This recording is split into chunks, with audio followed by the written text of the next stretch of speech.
You could soon be paying more to visit one of Western New York's most popular attractions. There's a new proposal that would add a $5 parking surcharge at Niagara Falls State Park.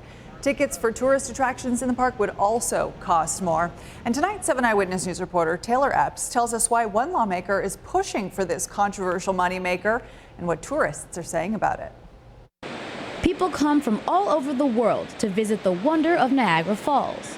And where are you from? Arkansas. We're from Cincinnati, Ohio. There is a fee to get into the park, and for those who drive here, there's the additional cost of parking, unless you get lucky. We found free parking over in the state park. $7. It's a state park, but Niagara Falls Councilman Kenny Tompkins wants to add a surcharge on parking at the falls. He says the city is being left out. It's time that the park shares some of the wealth that comes to Niagara Falls with the city that hosts the falls itself. This idea comes after Mayor Paul Deister announced that the city has a budget deficit. Tompkins hopes that charging more for parking will help balance the budget. If it's approved, parking will cost you $5 more per car and $20 more for buses. In a $2 surcharge on the attractions that are down there, again, it's not going to break your bank for $2 if you're a visitor coming into the city.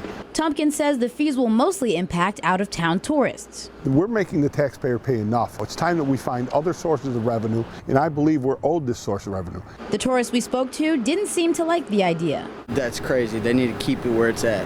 A little too much, especially for poor college students like us. And while most tourists say the extra parking fees are a little too expensive for their liking, they say it won't stop them from visiting the falls. Next time, they'll just find a way around it. I feel like people are just going to find other alternatives rather than parking and paying a lot more.